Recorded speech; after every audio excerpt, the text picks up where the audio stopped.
بسم الله إن الحمد لله نحمده ونستعينه ونستغفره ونستهدي ونستنصره ونعوذ بالله من شرور أنفسنا ومن سيئات أعمالنا من يهدي الله فلا مضل له ومن يضلل فلن تجد له وليا مرشدا أشهد أن لا إله إلا الله وحده لا شريك له وأشهد أن محمدا عبده ورسوله أما بعد فيا أمة الإسلام السلام عليكم ورحمة الله وبركاته وبلي أخي إسلام خان الدنيا رتي أركمتن تورو ويب سايتي لي الدنيا رتي تكاولاين ببارتي أركمتن شوفافو وقسمتي خفيديو خان داوتني وان إرجع جوابها تك إن شاء الله تعالى يسني في دبرسو في أسخيستي أركمي إن شاء الله ما تدرين أنا رادو بتشوف بربادو ما تدرين أنا ما قرتي تيك على اللتو دو جدا على اللتو من جدو على اللتو شوف أنا ما تو قرتي إنكلود جوتو جتشو مالي في جنان علمي نما تو كجرينيا الدنيا خنا جبارة تيرو في أكلمتي ميران إيموشن تيرو مجرينيا خنا أوفون كاب جرينيا خنا أكيد تو أوف الرب سبحانه وتعالى مانوال جرينيا علمي نما قول إيه خنوبوسه قرآن سرو علمي نما تنجتشو أكنو برتي بين سوف رب إرجوته إرجع الدنوباسي جريجو خناف نتجرينيا خينيا أكاتا إتوف رب سبحانه وتعالى نخايجو جرينيا خينيا إفراج جيرو في جرينيا خينيا سوتشول سورتي رب سبحانه وتعالى إن الله لا يغير ما بقوم حتى يغيروا ما بأنفسهم وجاجو أكا رب سبحانه وتعالى نراجع جيرو قافة برباني نتجل قبل جيرو أكا قبل رب سبحانه وتعالى نقافة خناف يرو هدو سوتشيله درجوجا خينيا رتي اللي تهنا موت هدو واد هو جتشو رتي جراكو بربادو دو راوني ملتو وني سلاقو دمو كم نباي تك تكجر إيموشن تيتو ما نمني كون جريني إسا خنا جزء أوفتو وام باي تكو در فكينيا أما نمني درجوجون خينيا وانت خيس جروباي تكو جرا سنر رات تكو فرنة فكينيا إسلام ما تجاجلو خيستي نمني إيموشن تيتو ما فيت إيدان هويدان كانوا واتك خيس جل فيكم قبو جتشو ربي سبحانه وتعالى جنا من غافل جيفت قدي وانو خنّي تجر خنّا ربي نو خنّي سن رتي جراچو تنو راي جميچو مي وانا جايبا يرو ما درجوجا خينيا لالو جمنا نمني تكو كوبات أبتي تكاو مال قديتي إسلام ما تجاجلو جرا إسلام ما نما خنان أما فكينيا غاف ما مستعلاف ساديو ما نفان يرو جل كبار فني سجودني أكنا نمني فرقة ثاني إسلام ما كبوچو يجلسان درجوجا خينيا هويد أنا نيس كوبات أبديتين كانت إسلام ما يغرتي الدنيا بيس سجيتي هوي خيس غالي ميرا خيس غالي تو اتفاق غرو بيا سديوغا أبتي دبي وان سنتين تيوچو وان تكني جل كبا هنا يغلوچو let we focus on one to korratti ha focus goonu jechu amma barbaachisummaa waan inda dubadde ejjennu qabnu waan qabnu san ha bakkaan geenyu focus jechu yoo kana asirratti waan takka isinii himuun barbaada focus jechuun qubee almost qubee gara shanii takka waan of keessaa qabu FOCUS jechu F jechuun follow one course until success jechu follow one course until success jechuun haga galma geessutti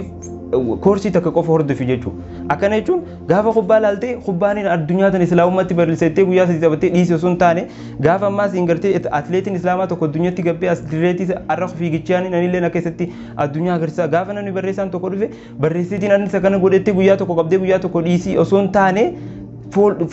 كورسي تكتي ردي follow one course until success go iti dhaabadhu jechuudha sanbooda kaayyoo kan keetiin jireenya kana islaamummaa tajaajiluu ni danda'ama amma fakkeenyaaf namoota hedduu olaallee nama daawaa haalaan godhuu fi nama miira isaan keessa galchuu argan arruma daawaa godhuu eegalan jechuudha kun waan barbaachisu kennaa nama rabbiin nu kan wajjin barbaannee daawaa godhuu qabna jechuudha gaafa nashidaanis eegalamtee hoogganamni nashidaa bireedu takka baase nutis nashida baafna jeetuma halqii wal gurratti eegala jechuudha kennaa qabnurratti qofa hirmaannee yoo dalayne islaamummaa fi addunyaa islaamaa tanallee tajaajiluu dandeenya jechuudha obboleeyyan kiyya islaamaa dhaamsa yeroo marana irraa dagachuun qabne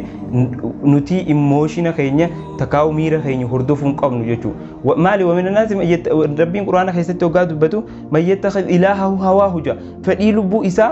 gabbaramaa isaa godhata jaa warreen fedhii lubbuu isaa gabbaramaa godhatan miira isaanii qofaan kadeeman rabbiin gabbaran jechuudha fedhii lubbuu isaanii gabbaran jechuudha fedhii lubbuudhaa ifiifuu gabbaramaa tokko takaa'u rabbii tokko haqaan hin gabbaramne irraa isa tokko ta'uu akkanaa hubattanii isin barbaada jechuudha keessattuu dargaggoonni keenya dhimma kana keessatti haalaan qofanii jiran jechuudha kana keessa akka bahan ammallee abdii guddoon qaba fakkeenyaaf waan tokko mee akka ajaa'ibatti seenaa takka kitaaba siitiin daseetii urgoo live jiru tokko irratti waan dubbisu tokko jira saniin isinii qooda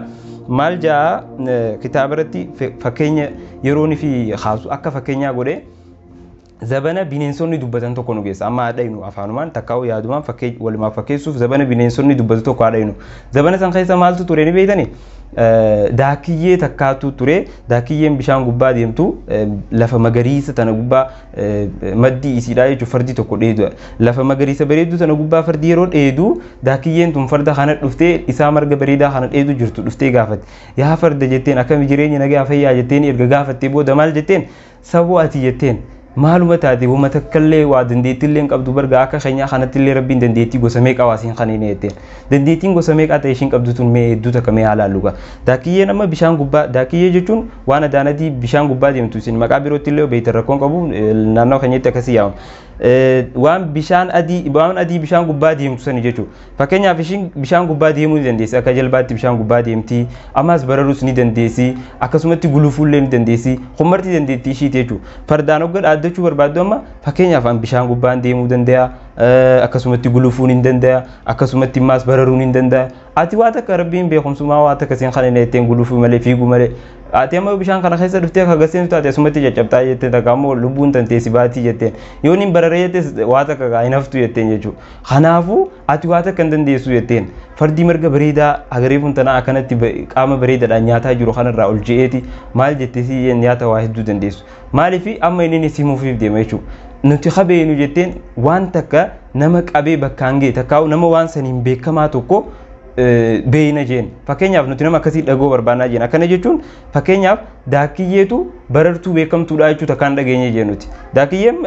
yoo gaafa bararuu dubbatte allaattii dubbatta jechuudha allaattiiwwan samii tana keessa kutan jetta malee waa'ee daakiyyeen dubbattu jechuudha leannahu yoo xiqqoo bararte ishiin lafa deebiti kuftee jechuu hin dandeessu hedduu bararuu hin dandeessu yeroo waa xiqqoo bararte lafa deebite jechuudha gaafa waa'ee daakansa bishaanii dubbanne qurxummii yaadanna jeen nuti takka daakiyye maqaan dhoyin ishee namni gisee waa'ee qurxummii maaliifi qurxummiin bishaan kana gubbaa ogaa siiseen achiin baati dandeettiin ishii bishaanii irratti akka ajaa'ibaati jechuudha kanaaf qurxummiin bishaaniin dubbatamti jeen garuu sii bishaanii wajji dubbatamu nagarre jeen ati gubbaarra malee aga takka deemuun toltu jeen san booda gaafa waa'ee guluffii dubbatamu immoo eenyu dubbatama fardaa dubbatamaa jeen citaa bareedaa kana gubbaa fiiguu agarsiisa jechuudha citaa bareedaa kana gubbaa gisee fiigee akka guluftu akka fardaa jaanii mijeeni isumaanuu agarsiisa jechuudha leannoo asirratti waan isin garsiisu isin yaadachiisuu barbaade focus one course until successful koorsii takkittii dandeessu san haga galmaan geessutti hordofii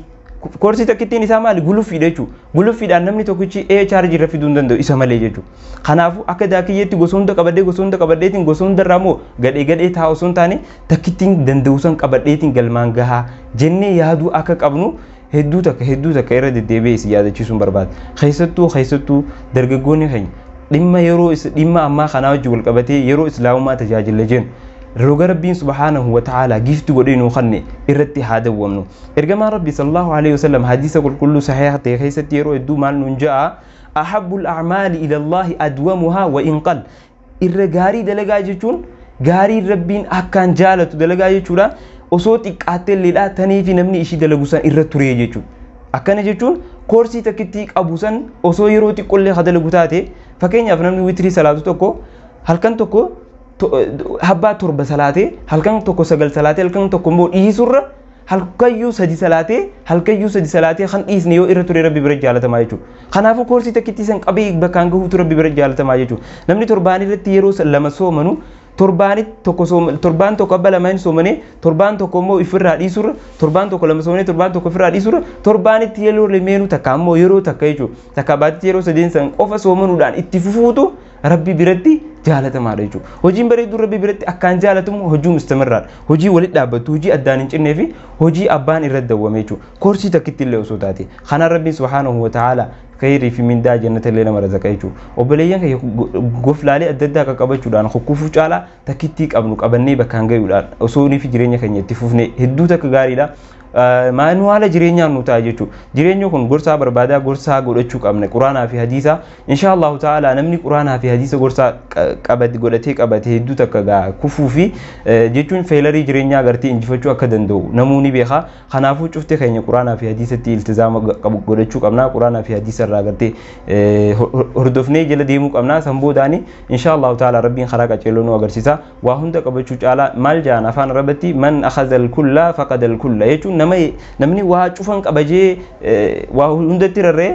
hunda dhabaa jechuudha kana jechuun kanaafuu hunda akka hin dhabne takkitti qabnu akkam jetti yeroo oromoonni yeroo mammaaktu hudduu takkaan muka lamarra hin taa'amu jechuudha kanaafuu nuti cufti waan akkana kanaa kanarraa illee ifiinii jireenya keenya itti fufsiisuu qabnaan isin hinjaa